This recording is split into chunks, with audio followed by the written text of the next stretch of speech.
Waypoints. It's good to be with you. Welcome to beautiful Long Beach, California. This week we are looking at Mark chapter 3, verses 7 through 12, and it's been an adventure to go through Mark together. And this is the scripture that we're working from today. It says, Jesus withdrew with his disciples to the sea, and a great crowd followed from Galilee and Judea and Jerusalem and Idumea and from beyond the Jordan and from around Tyre and Sidon. When the great crowd heard all that he was doing, they came to him, and he told his disciples to have a boat ready for him because of the crowd, lest they crush him. For he had healed many, so that all who had diseases pressed around him to touch him. And whenever the unclean spirits saw him, they fell down before him and cried out, "You are the Son of God." And he strictly ordered them not to make him known. You know, this Christmas season, I've heard several Christians complaining about how Christmas is celebrated. They've said that they don't like all the lights and the decorations, and they don't like the commercialization of the holiday because it distracts from the real meaning of Christmas. And I get what they're meaning, but I'm an optimist. I'm a glass half full kind of person. And so when I see the decorations, I think about how influential Jesus has been on the world. That he's disrupted the world in such a way that people decorate their houses. They pause to spend time with their family. They buy gifts for their friends and family, and they do things that they normally wouldn't do during this season, specifically because we celebrate Christmas, Christ's coming to earth. Jesus came to earth to be with us. They may not even know and understand exactly what they're celebrating.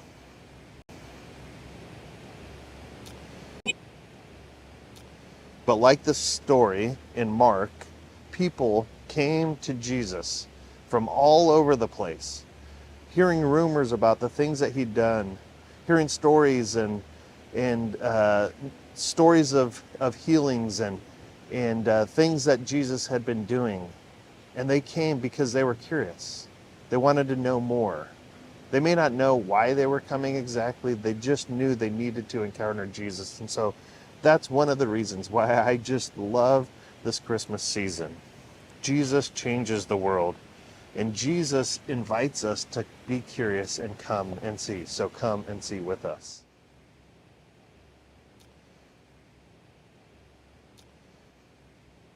Welcome to WaypointsGO. We are a crowd-funded channel creating digital content for the gospel on the move. If you like what you see, check out in the description a link to partner with us. So Jesus has been traveling all over the place. He's just teaching, he's performing these miracles, and he's healing, and he's building these relationships also along the way. And he's doing this because he wants to continue to show his character, and he wants to intersect people's lives and invite them on this journey. But Jesus really, when he's doing that, he can't get any quiet time. He just is always surrounded by people.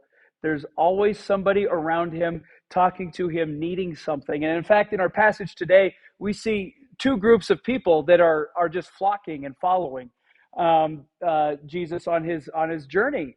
The first group of people that we see is the disciples. Those are the ones we've know some of them by name through our passages here. Those are the inner 12, right, that we've seen throughout Scripture and throughout our readings. And these are individuals that are following Jesus and wanting to mimic everything that he does, every action, everything he says, who he chooses to minister to. They're just looking at his life under a microscope and looking to mimic. And it's actually a great honor to be called a follower of this rabbi. This rabbi, he chooses individuals that don't really fit the mold, culturally speaking, that a rabbi would choose to ask to follow them. So this is kind of a great honor to be a disciple. And it means that the rabbi actually believes that you can do exactly everything that he can do. That his actions, his interpretation, his teaching style, the way he walks and talks and breathes, he believes that these disciples have exactly what it takes to do exactly that. So these disciples, they're taking notes, they're following, and they're paying really close attention, and they want to imitate everything Jesus does. They listen, they ask questions when they have a question in the top of their head. They're just going to ask. They travel all the while watching every single move that Jesus does. Now, the second group of people that Jesus is surrounded by in our passage today is the crowd.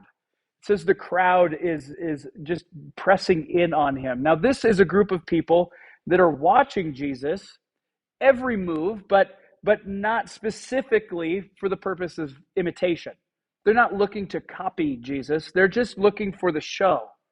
So Jesus's fame is really growing and taking off. And these crowds are just getting so big that, in fact, in our passage today, that Jesus doesn't have a place to go. He's being pressed. There's some that in these crowds that are going, that are just really following a miracle. They want to see Jesus do something new. Nothing's ever been done like this on this big of a scale. So these people inside this crowd are taking it all in. They're curious, but they haven't quite crossed that line into becoming a disciple. They haven't really crossed over into the imitation phase. They're still watching Jesus and being intrigued. Now, don't get me wrong. The people that are following Jesus for the show inside of this crowd, they're also asking questions. They're watching what's going on and paying attention to what Jesus is doing. But they appear like the disciples in that aspect. But see, the word disciple literally means learner or student. A disciple observes. They analyze. They put into action everything that they see, and they literally change their life around the information that they're taking in. Now, the crowd is simply watching.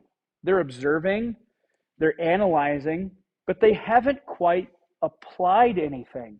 They're not letting that information, that the character of Jesus, change any aspect of their life at this moment. Disciples learn, while crowds just simply watch. So now as the crowd follows and continues to watch, some inside that crowd, they begin to move into that disciple category. That's the influential power of the gospel. That's what Jesus' character is doing. He's inviting them in, and then they stay a while in his presence, and then they find themselves imitating him. Jesus, just being Jesus, invites people to move closer and closer. See, in John chapter 3, it's recorded this: because of the miraculous signs Jesus did in Jerusalem at the Passover celebration, many began to trust in him. So they're watching the show, and they move into this area of trust and let that information change them. A lot of people begin to follow him. His fame and reputation is growing with everything he does. Every miracle, every person he heals, every conversation he has, his reputation is just growing exponentially. But the groups that follow him, they're like rings on a bullseye. See, as you start from the edges of the bullseye, there's people that are just looking at the show and taking it all in because it's something new. And they're observing, but they're not really changing. And every time you move inside of a ring and move closer and closer to the bullseye where Jesus is, those groups become more intimately aware of who Jesus is. The people closest to him become disciples. But it's the miracles that people are coming to see, and then they're introduced into this character of Jesus. The miracles that Jesus is performing point to the need of Jesus. I mean, if you read closely, if you look at it, that's exactly what's going on. Nothing has ever been done like this. The blind were given sight, the crippled walk, the deaf hear, the sick are made well, and lepers are just automatic, they're just cured out of nothing. No one has ever seen anything like this. With nothing more than just a word or a touch, Jesus brings immediate, complete healing and restoration to those who suffer. In addition, demon-possessed souls are delivered instantly. As he was being pushed among those people, he's dealing with all these questions. A lot of them have this demonic or spiritual oppression or possession, demonic influence in their life. And as he is encountering these types of people, he's telling them, the demons know who Jesus is. They're calling him the Son of God. But then Jesus replies, but yes, you know who I am, but please don't tell anybody. Pointing to the fact that Jesus has this authority that the demons recognize. But it's kind of odd that Jesus says, don't tell anybody. See, it's interesting that he says this. In fact, in John chapter 3, again, we see, and whoever those possessed by evil spirits caught sight of him, the spirits would throw them to the ground in front of him, shrieking, you are the Son of God. But Jesus sternly commanded the spirits not to reveal who he was. It's puzzling. Why wouldn't Jesus want to be, proclaimed as the Son of God? This is weird. He is doing that, but he's also careful on whose reputation is doing that. The demons, it's not the reputation he's looking for. It's the people that have actually been changed as they move into that inner circle and become more and more like him. Those are the people that are actual messengers. Their life has actually been touched. They've been relieved from something and released and restored. So that's the story he wants. He doesn't want the demons to tell the story.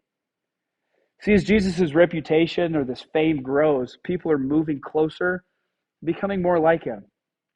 He wants his followers to receive him as the Son of God, but not on the testimony of those spirits. He's carefully programmed this message that progressively reveals the truth over time. It's not all at once. He's got a plan. It's in God's timing. And God, because he knows what he's doing, he's not going to allow the demons to continue to tell his story. That's not their job. But it's the people who've actually been touched by Jesus. That's their job to tell the story. It's their story. The ones who've been set free from this possession, the ones who've been given sight, the ones who have been physically close to the miracle, not just simply watched, but had a part in that miracle. That's their story. They're the ones to tell the story. It's your story to tell. You know everything that Jesus has done in your life, so it's really only up to you to tell it.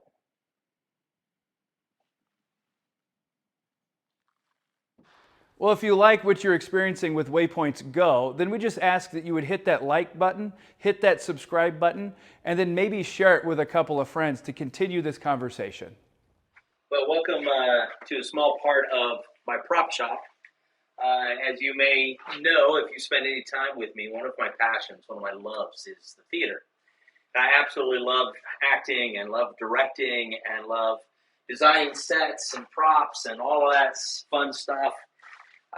It's just part of who I am. And what I love about the theater is the storytelling part of it. To be able to take a script, to be able to take these words on a page, this idea that a playwright has come up with, and to be able to bring that to life and to tell a story. And Justin just got done telling us that there's these people who have crowded around Jesus. You've got the people who just want the miracle, they just want the show, the crowd, right? And then you got the disciples who are going to be followers. And this very interesting thing that Justin kept saying was that, the demons that Jesus says, don't tell anyone. And he does that, and I know that's a verse that confuses people, but he does that because it's not their story to tell.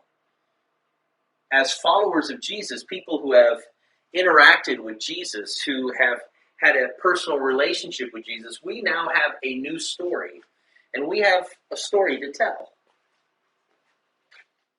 What I love as I kind of walk through these rooms is I see all of these set pieces of shows that we've done here at the Armory, or pieces to the Tabernacle that we've done at Waypoints, or just a wide variety of things that help bring a story to life. And that's one of the things that we did a lot as we came to do different message series, as we would design a set and design the programs and do these things to enhance the story that is being told.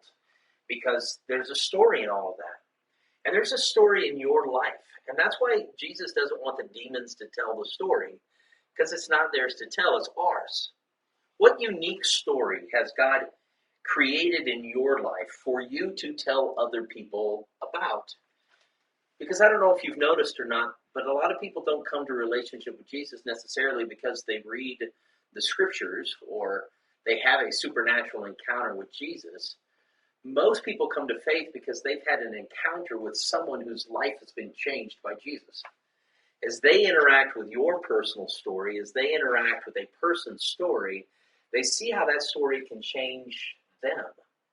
And then their story can then be one of those stories that Jesus has changed.